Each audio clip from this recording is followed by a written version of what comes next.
Ahora sí les invito a abrir sus Biblias al capítulo 18 de Mateo, capítulo 18 de Mateo.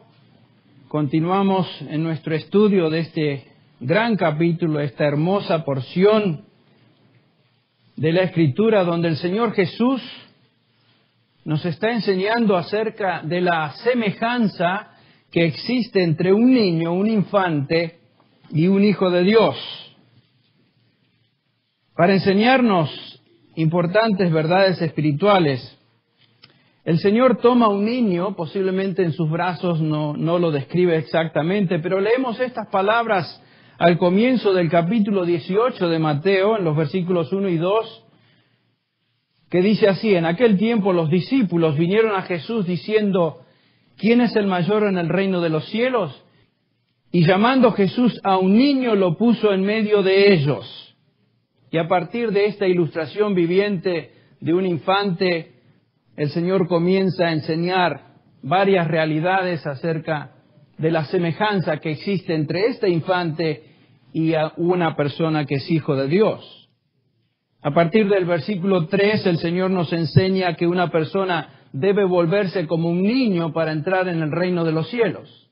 Hablando, por supuesto, de la humildad de un infante.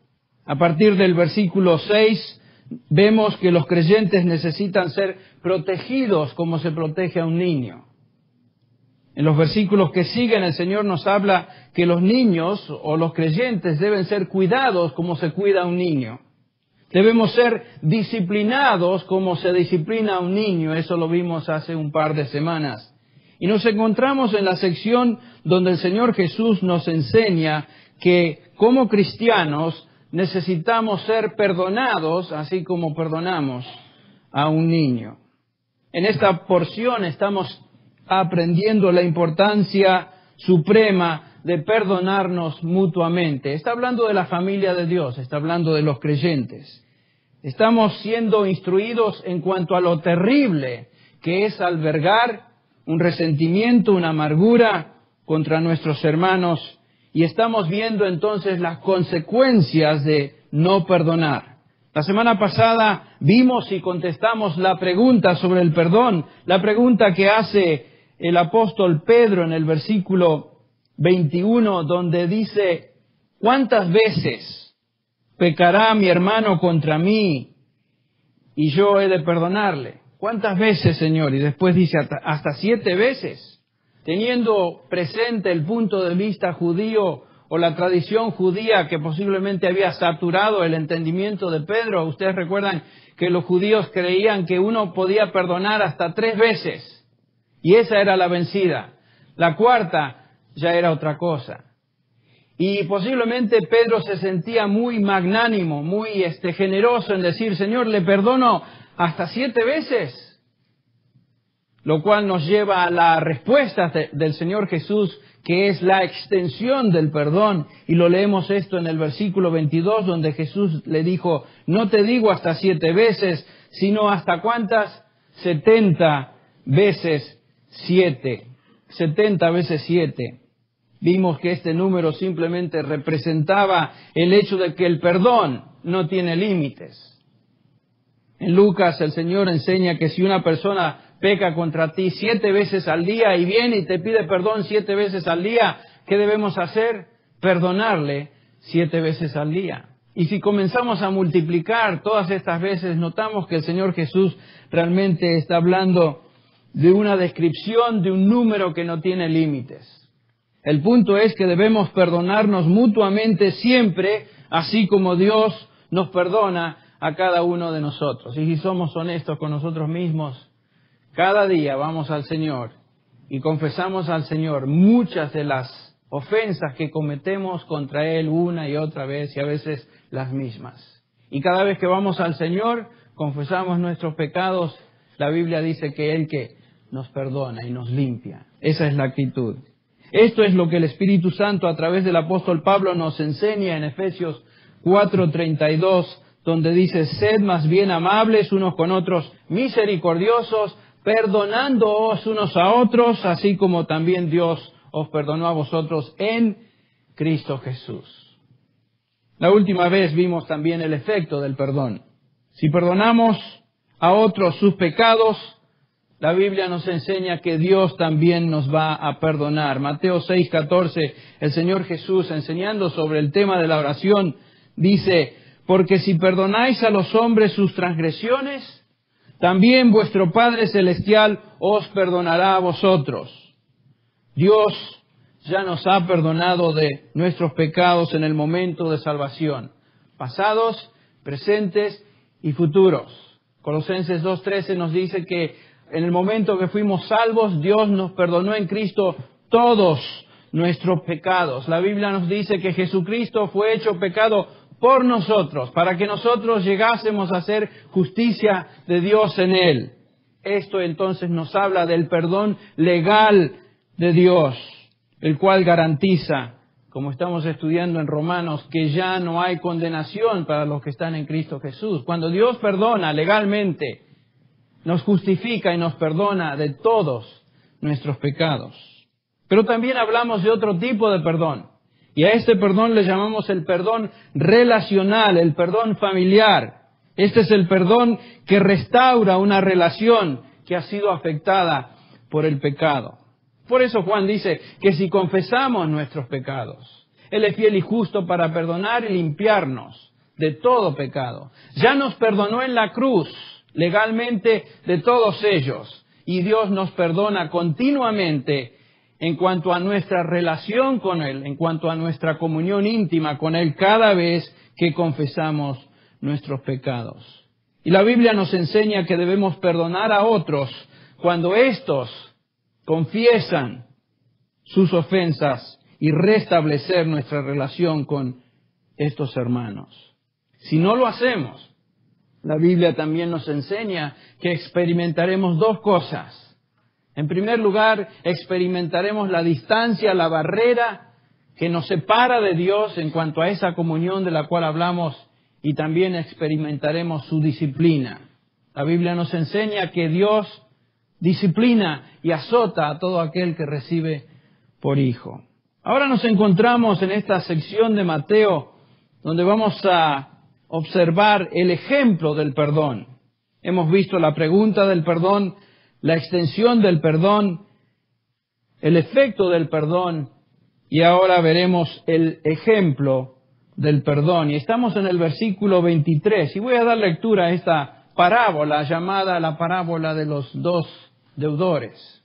Dice así: por lo cual el reino de los cielos es semejante a un rey que quiso hacer cuentas con sus siervos. Esa es la introducción. Y comenzando a hacer cuentas, le fue presentado uno que le debía 10,000 talentos. A este, como no pudo pagar, ordenó su señor venderle y a su mujer e hijos y todo lo que tenía para que se le pagase la deuda. Entonces aquel siervo postrado le suplicaba diciendo: Señor, ten paciencia conmigo y yo te lo pagaré todo.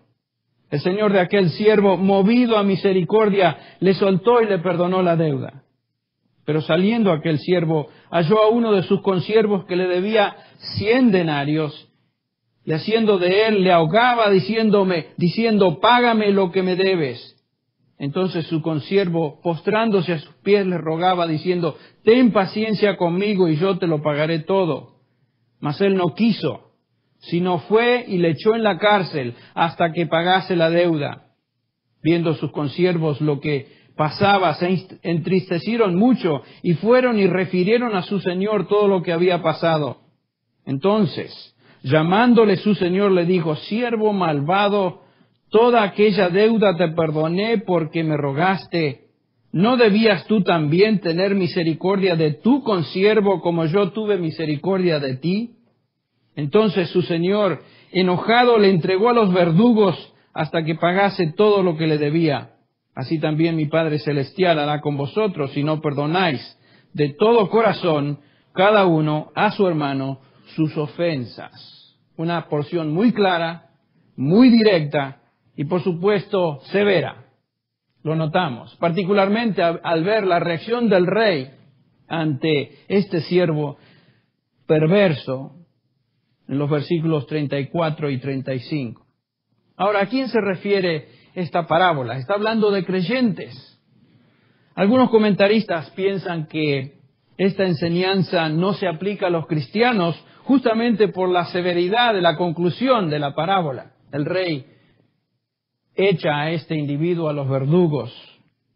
Y por lo tanto, algunos concluyen que esta parábola no describe a cristianos. Pero como vamos a ver en el contexto hoy, en la próxima semana, este pasaje nos lleva a concluir que Cristo está enseñando algo referente a los cristianos, a la familia de Dios. Y el hecho de que los cristianos necesitamos perdonarnos mutuamente, así como hemos recibido el perdón de Dios. El Señor, ya les dije, disciplina a sus hijos. Y vemos en Hebreos capítulo 12 que el Señor disciplina duramente a sus hijos. Parte del lenguaje que usa el autor de Hebreos es que azota a sus hijos. No simplemente les da una palmadita, sino que los azota. Una imagen, un lenguaje paralelo o similar al que vemos acá en el versículo 34. Y el contexto de este pasaje es obviamente en referencia a la familia de Dios. El versículo 23 comienza con una frase que dice, por lo cual,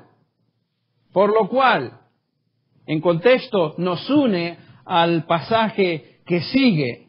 Y hemos visto acerca del perdón, hemos visto acerca de la disciplina. Y el Señor Jesús en todo este capítulo, como les he explicado, está hablando de la semejanza que existe entre un niño y un creyente. Este es el perdón que un hermano debe otorgar a otro. Está hablando de aquellos que pertenecen a la familia de Dios. En el versículo 21 de este capítulo, el apóstol Pedro dice, Señor, ¿cuántas veces perdoné a mi hermano que peque contra mí? El contexto es definitivamente de aquellos que pertenecen a Dios, sus hijos. Pedro dice, mi hermano. El versículo 23 comienza de esta manera, el reino de los cielos puede compararse a cierto rey que quiso ajustar cuentas con sus siervos. Esta es la primera parábola, entre paréntesis, donde Dios se describe en este término, o con este término, rey. A menudo el Señor habla del reino de los cielos en parábolas, las cuales encierran verdades espirituales. Y lo que estamos tratando de entender es qué enseñanza espiritual encierra esta parábola a la luz del contexto. El reino de los cielos, ¿qué es el reino de los cielos? Bueno, simplemente se refiere a la esfera, al dominio que Dios tiene sobre cierta esfera, el dominio de Dios. En un sentido real, nosotros, los creyentes, nos encontramos en el reino de los cielos porque hemos sido introducidos por medio de la salvación, por la gracia de Dios, en el ambiente donde Dios reina. Estamos bajo su dominio, estamos bajo su control.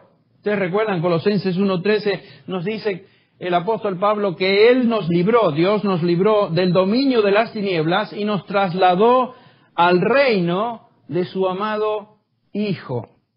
Como cristianos nos encontramos dentro del reino de Cristo, dentro del reino de Dios. Cristo está enseñando esta parábola a aquellos entonces que pertenecen al reino, los hijos de Dios. En el versículo 23 notamos inmediatamente entonces que el personaje principal de la parábola es el rey.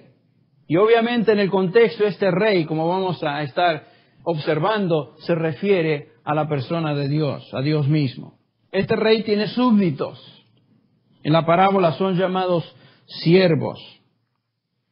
Aquí vemos que el rey establece un tiempo en que llama a sus siervos a reportarse y rendir cuentas. ¿Quiénes son estos siervos? Bueno, la palabra es doulos o douloi en plural. En algunas porciones de la Escritura esta palabra se traduce como esclavo. Y se refería, por cierto, a personas o esclavos que vivían en la casa de algún señor y eran parte de la casa y le servían. Pero en el contexto que estamos viendo notamos que esto tiene más referencia no a esclavos, sino a gobernantes que trabajaban bajo el control del rey, como sátrapas o gobernantes de provincias que tenían que reportarse al rey acerca de cómo manejaban los bienes del reino. Estos gobernantes de provincias tenían la responsabilidad de recaudar fondos y administrarlos como parte del reino. Los siervos en la parábola que aquí se presenta son hombres. Hombres. Ustedes recuerdan que desde el comienzo la Biblia nos enseña que los hombres han sido puestos sobre esta tierra para administrar esta tierra en nombre de Dios. Recuerdan que Génesis 1:27 el Señor dice, creó pues Dios al hombre a imagen suya, a imagen de Dios lo creó, varón y hembra los creó y les bendijo Dios y les dijo, sed fecundos, multiplicaos, llenad la tierra y sojuzgadla, ejerced dominio sobre los peces de la mar, sobre las aves del cielo y sobre todo ser viviente que se mueve sobre la tierra. En un sentido real, todo hombre, todo ser humano ha sido puesto por Dios sobre esta tierra para administrar en nombre de Dios. Cada ser humano tiene un tesoro que Dios le ha encomendado.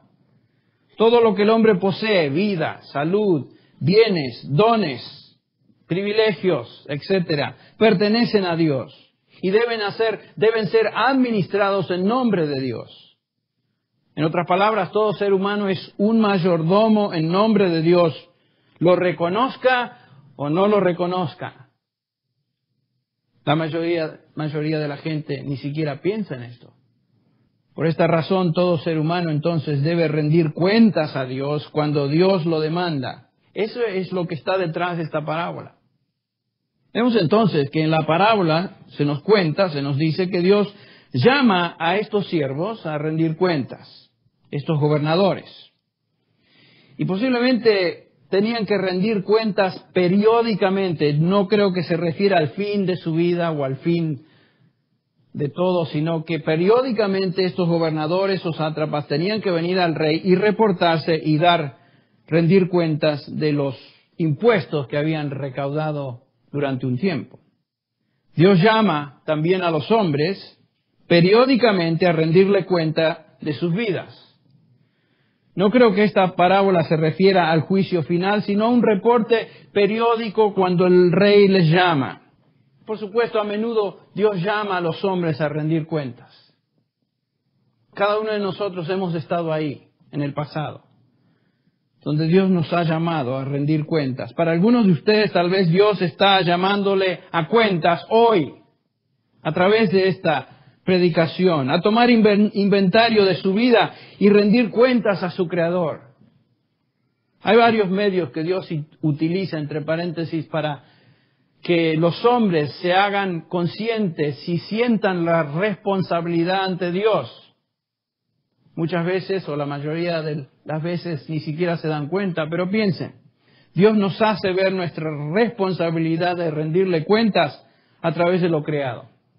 El hombre, cuando ve la creación, debe casi intuitivamente reconocer que él es criatura y que hay un creador, y que por lo tanto se debe a ese creador. Romanos 1:19 nos dice, porque lo que se conoce acerca de Dios es evidente, dice Pablo, dentro de ellos, pues Dios lo hizo evidente. ¿Saben qué?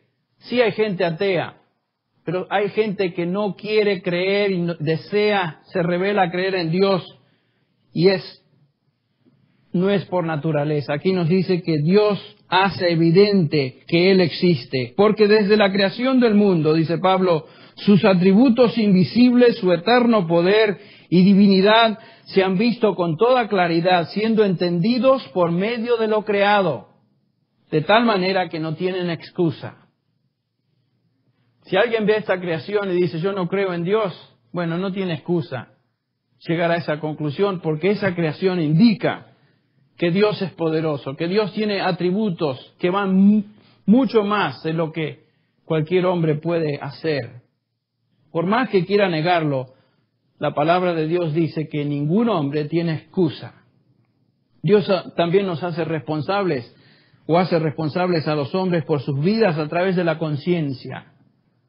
Todo ser humano nace con una conciencia. Romanos 2:14 nos dice, por cuanto los gentiles, hablando de las naciones no judías, por supuesto, que no tienen la ley, cumplen por instinto los dictados de la ley, ellos no teniendo la ley, son una ley para sí mismos. Lo que está diciendo es que Israel tenía la ley escrita, pero todo ser humano tiene la ley de la conciencia escrita en la misma, la ley de Dios. Sabe el ser humano lo que es bueno y lo que es malo. Por instinto, por conciencia, Dios lo puso ahí. Dice Romanos 2:15, ya que muestran la obra de la ley escrita en sus corazones, su conciencia dando testimonio y sus pensamientos acusándolos unas veces y otras veces defendiéndoles. Esta es otra forma que Dios llama al ser humano a rendir cuentas, a través de su conciencia. Dios hace responsable a los hombres específicamente, muchas veces, a través de la obra convincente del Espíritu Santo. Ustedes recuerdan una descripción de la obra del Espíritu Santo en Juan 16:8, cuando dice el Señor, y cuando venga el Espíritu, cuando Él venga, convencerá al mundo ¿de qué? De pecado, de justicia y de juicio. El Espíritu Santo tiene por propósito, o como propósito, hacer evidente en el hombre el hecho de que él es pecaminoso. Entonces Dios nos hace notar que somos criaturas y que debemos rendir cuentas ante el Rey del universo. Algunos hombres responden en obediencia cuando se les llama a rendir cuentas. ¿Se recuerdan el caso de Pablo? Saulo, de Tarso, quien en camino a Damasco fue confrontado por el Señor Jesús, y ese fue su momento donde él fue llamado a rendir cuentas y se dio cuenta, valga la redundancia, de su condición y su situación, y no se rebeló, sino que se postró y dijo, Señor, ¿qué quieres que haga? Él se creía bueno, se creía intachable en cuanto a la ley, se creía una muy buena persona y desde el punto de vista humano lo era. Era fariseo de fariseos. En cuanto a la ley, intachable. Sin embargo, cuando fue confrontado por el Señor con su pecado, en ese momento lo reconoció, se postró, se arrepintió por fe, lo cual resultó en su salvación eterna. Pero tenemos descripciones de otros personajes, otras personas en la Biblia que no respondieron en obediencia, aunque fueron llamados a rendir cuentas. Uno de ellos era el joven rico. El joven rico era una persona, otra vez, que por afuera era una persona digna, una persona buena, una persona que realmente tenía una vida, una conducta externa loable. Y el Señor le hace una pregunta en cuanto a la ley. ¿Cuál era la ley? ¿Cuál es el primer mandamiento? ¿Cuál es el...? Dice, todas estas cosas, concluye él, he guardado desde mi juventud. Pero el Señor trataba de enseñarle a él que el problema de este joven no era su ritualismo externo, sino que era su corazón. El problema que este joven tenía era avaricia. Por eso el Señor le dice, una cosa vas a hacer. Ve, vende todo lo que posees o lo que tienes y ¿qué? Sígueme. Y nos dice acá el relato de Lucas que se fue triste. No obedeció. El Señor le llamó a rendir cuentas. Sin embargo, en ese momento de rendir cuentas, este joven fracasó. Ahora, regresando a la parábola de los deudores, vemos que el rey demanda a cada uno de sus siervos a rendir cuentas. En el versículo 24 nos dice que este siervo lo traen, este es el momento de convicción, se le fue presentado uno que le debía 10,000 talentos. Le fue presentado, se le trajo a alguien. Es el momento de convicción para este individuo, este gobernante. Y créanme que no fue ahí voluntariamente, sino que lo trajeron. Por lo general el hombre no quiere reconocer su pecaminosidad voluntariamente hasta que sea llevado a ese punto. Uno de estos en la parábola nos dice acá que debía una cantidad mayúscula, 10,000 talentos. Este siervo, este gobernador, malversó y robó dinero que pertenecía al rey.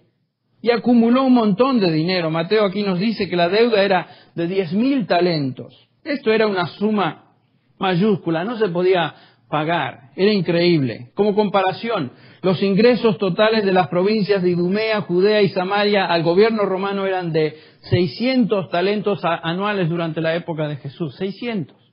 3 provincias. Este siervo se había metido al bolsillo 10,000 talentos en un periodo X de tiempo. Era una suma astronómica, impagable, iba mucho más allá de la capacidad de él o de este individuo para poder pagarla. Ahora, ¿qué representan los talentos en esta parábola? ¿De qué está hablando? Bueno, el Señor está hablando de la deuda del pecado que todo hombre tiene para con Dios. Es una deuda mayúscula, es una deuda indescriptible, es una deuda que nadie puede pagar a Dios. Nos dice 10.000, el término numérico más grande para los griegos era el que aquí se usa, murion, 10.000. Es un término técnico que expresaba una cantidad que no puede ser numerada. Este siervo debía una cantidad incalculable. Y Cristo está hablando acá de nuestro pecado. En un momento de convicción, Dios nos confronta con la realidad de nuestro pecado, el cual es imposible de calcular y menos de pagar. Eso es lo que está detrás de esto. Cuando Dios nos pide que rindamos cuenta, Él nos quiere confrontar con la tremenda pecaminosidad de nuestro pecado. Cuando la gente no reconoce su pecado y piensa que es algo liviano, da evidencias que no tiene noción de la deuda que él tiene para con Dios. Y si es cristiano, todavía no tiene noción de cuánto el Señor le ha perdonado. Pablo fue confrontado con su condición de pecador. Y en ese momento, en camino a Damasco, él se dio cuenta. Y posiblemente a eso se refiere en el capítulo de Romanos, capítulo 7, el versículo 13, donde Pablo describe al pecado que él observó, el que él tenía el pecado, dice, llegó a ser en extremo pecaminoso. Pablo vio lo vil del pecado y le llama, Reina Valera, sobremanera pecaminoso, en extremo pecaminoso. Por eso, al cabo de ese capítulo de Romanos 7, Pablo dice, miserable hombre o miserable de mí. Él sabía la condición de su persona. Y este es un elemento crítico en la salvación.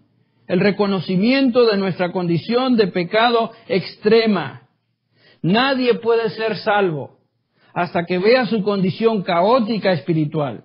Ningún individuo que se crea bueno o justifique su pecado puede encontrar el perdón de Dios. ¿Se acuerdan en las bienaventuranzas? Bienaventurados los que lloran. Y hablamos de ese llorar, ese gemir. No es simplemente llorar por cualquier cosa, es llorar porque reconoce su condición de pecaminosidad. Bienaventurados los que lloran porque reconocen su pecado, es lo que está diciendo el Señor. Ese es el sentir del publicano, el publicano y fariseo en Lucas, donde el publicano finalmente sabía que no podía pagar su deuda a Dios y se golpeaba el pecho y decía una sola frase, sé propicio a mí, pecador. Sé propicio. Job, al llorar en el capítulo 42, al final de este libro, dice Job, yo me retracto y me arrepiento en polvo y ceniza. Él vio su pecado. Y esa fue su reacción. Esdras gemía, Dios mío, confuso y avergonzado estoy para levantar, oh Dios mío, mi rostro a ti. Como el publicano ni siquiera se atrevía a levantar su rostro a Dios. David expresó esto al Señor, oh Dios, conforme a la multitud de tus piedades, borra mis rebeliones. Son múltiples. No las puedo contar. Como puedes observar entonces, nuestra deuda a Dios es incalculable y no se puede pagar. Solo podemos venir a Él por misericordia. Es todo lo que nos queda. En el versículo 25 de este capítulo nos dice que como este siervo no pudo pagar, ordenó su señor venderle y a su mujer, a toda su familia, hasta que pagase la deuda. Este era el castigo que el siervo infiel merecía.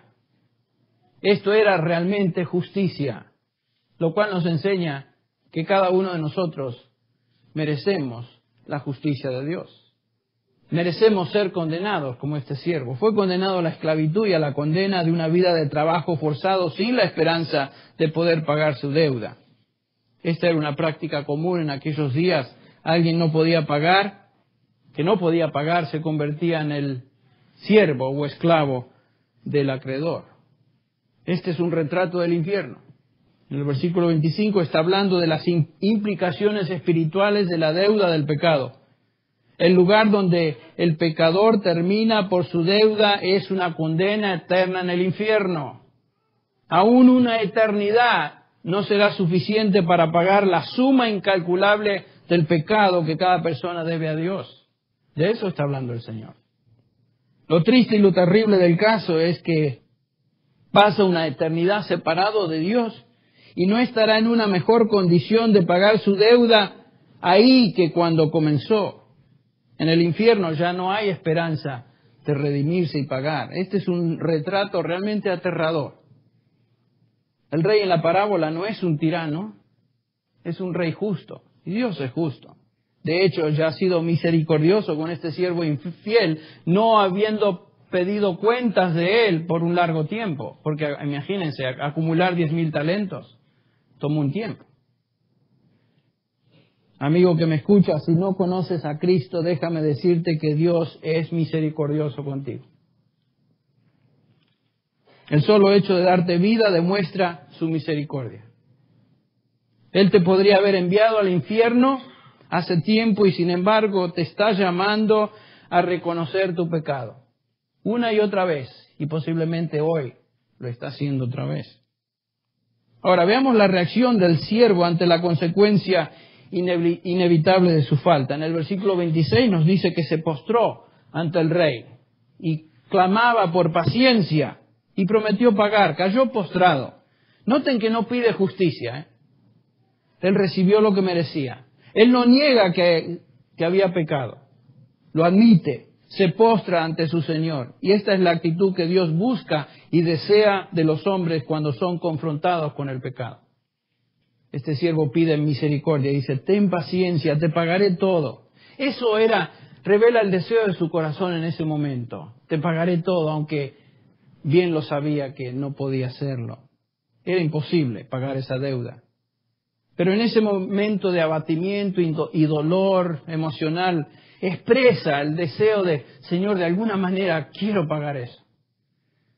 Mucha gente cuando son confrontados con su condición pecaminosa expresan el deseo de querer mejorarse, ¿no es cierto? Hay muchos que saben su pecado, conocen su condición y de alguna manera quieren mejorarse y quieren hacer más por Dios y de alguna manera ser aceptados cambiando su conducta. Tal vez le podríamos llamar a esta convicción una convicción pre-salvación. Obviamente este siervo de la parábola no entiende la gracia del perdón. No entiende. Por primera vez en su vida se da cuenta de lo terrible de su condición ante el rey porque ha sido llamado a rendir cuentas. Dios nos llama a rendir cuentas y nos dice, este es tu pecado, esto es lo que debes. Y en ese momento él se da cuenta por primera vez y experimenta el impacto de lo tremendo de su deuda. Está aplastado este hombre. Él clama al rey por paciencia. ¿Y cuál es la respuesta del rey? Acuérdense que el rey es Dios y podría haber dicho, oh, siervo necio, me vas a pagar sin vergüenza.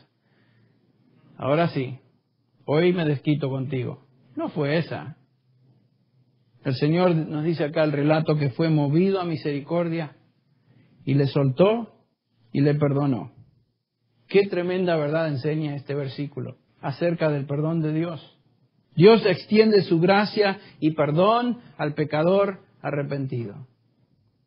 Dios cancela la deuda. Ahora la pregunta es, ¿qué hizo este siervo para merecer ese perdón? ¿Qué hizo? Absolutamente nada. Lo único que merecía era la condena eterna. Lo único que merece todo pecador es terminar en el infierno. Eso es lo único que merece.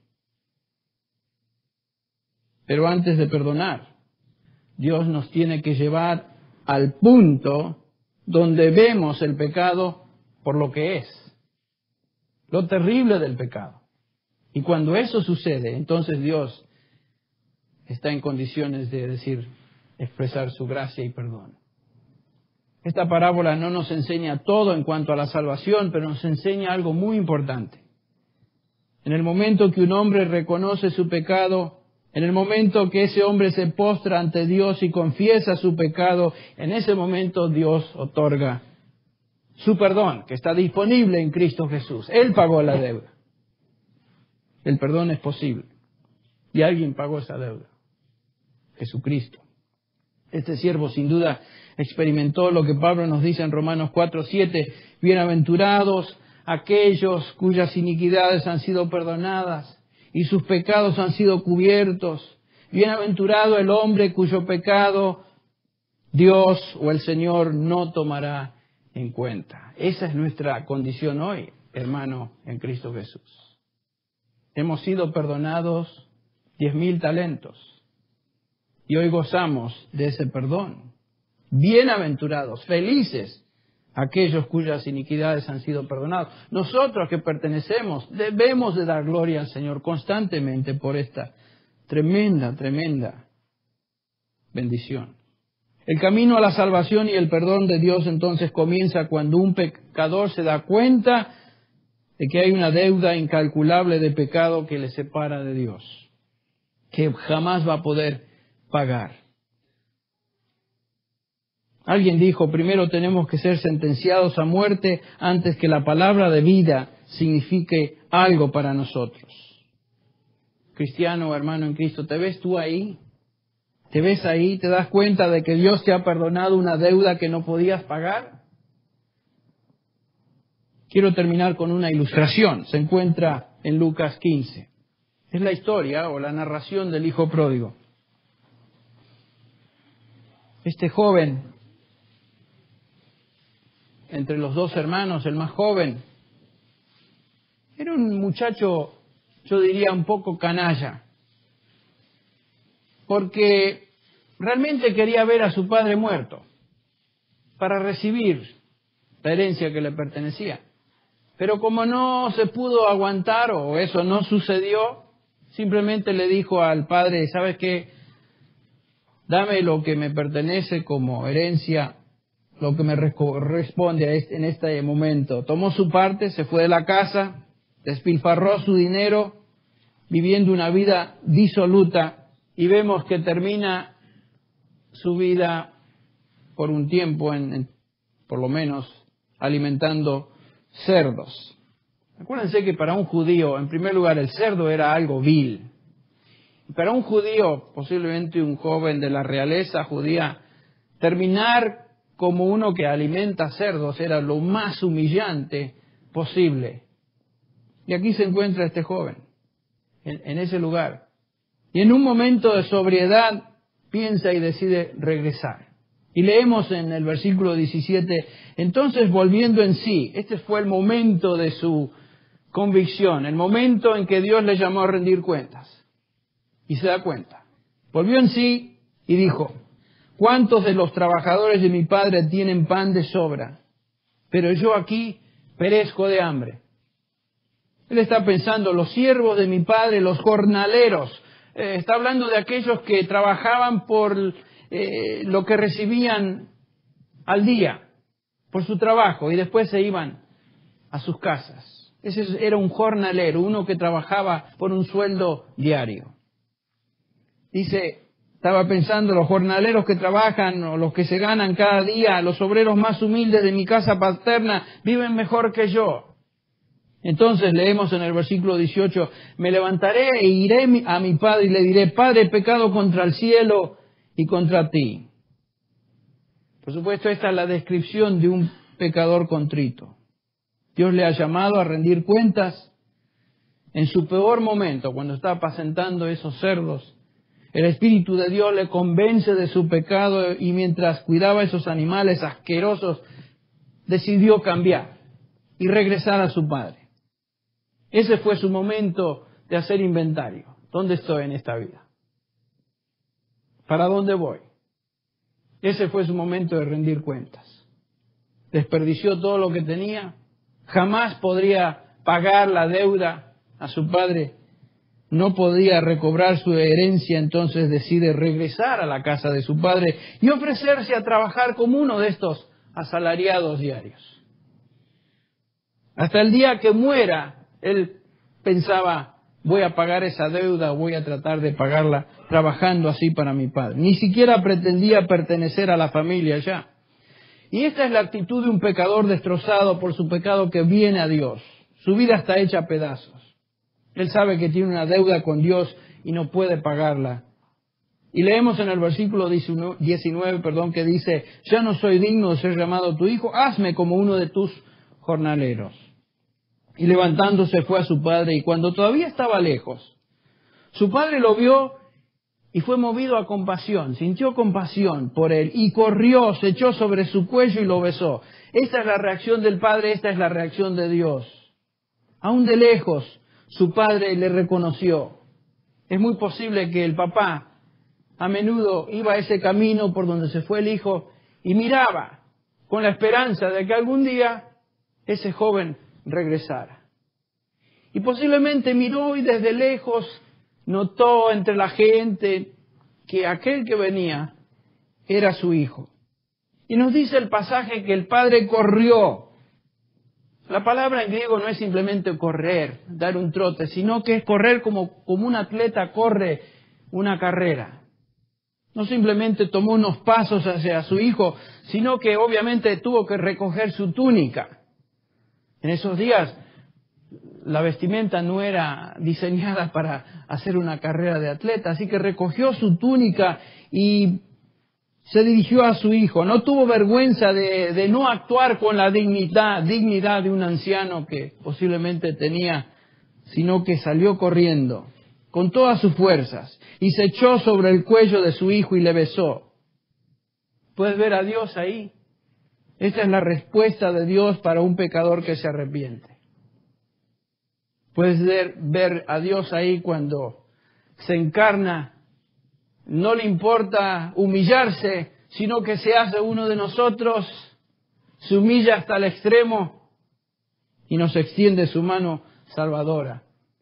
Y todo aquel que en Él cree, Él recibe. Todo aquel que viene a Él, Él recibe. ¿Qué sucede entonces en el relato? El versículo 21, el hijo dice, Padre, he pecado contra el cielo y contra ti, ya no soy digno de ser llamado tu hijo. Pero el padre dijo a sus siervos, pronto, traed la mejor ropa y vestidlo, y poned un anillo en su mano y sandalias en sus pies. Qué ilustración preciosa de Dios, ¿no es cierto? El pecador que se acerca a Él queriendo ser aceptado aún como un jornalero, como una persona que no pretende más. Dios lo hace a un hijo con todos los privilegios que esto implica.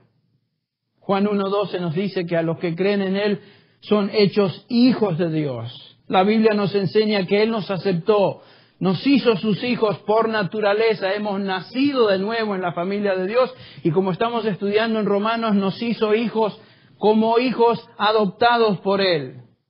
Nos hizo herederos de Dios o herederos de Él y coherederos con Cristo. Todo lo que pertenece al Padre es nuestro. Todo lo que pertenece al Hijo de Dios es nuestro. Somos hijos de Dios. Este es el Evangelio. Esto es lo que Dios ha hecho con nosotros. Ahora escucha. Si Dios te ha perdonado a ti de esa manera, ¿qué es lo que esta parábola nos está diciendo? Obviamente nos está enseñando que debemos perdonar a otros. Si no lo estás haciendo, esto refleja la máxima expresión de maldad. Oh siervo malvado, dice la parábola. Haber experimentado tanto perdón por parte de Dios Padre y no extender el perdón a otros que me han ofendido. De eso hablaremos la próxima vez. Vamos a concluir en oración. Padre Celestial, quiero pedirte, oh Señor, que quemes esta verdad en nuestros corazones. Oh Señor, haznos hijos prontos a perdonar porque hemos sido perdonados. Oh Señor, ayúdanos a recordar, a entender, a mantener siempre en vista el perdón incalculable, el perdón increíble de nuestra deuda incalculable, que jamás podríamos pagar. Gracias, Padre, por tu perdón infinito. Nos postramos delante de ti y te adoramos en el nombre de nuestro Señor, amado Señor Jesucristo, nuestro Salvador, quien murió por nosotros, quien pagó esa deuda. Padre, te alabamos y te bendecimos. En su nombre. Amén.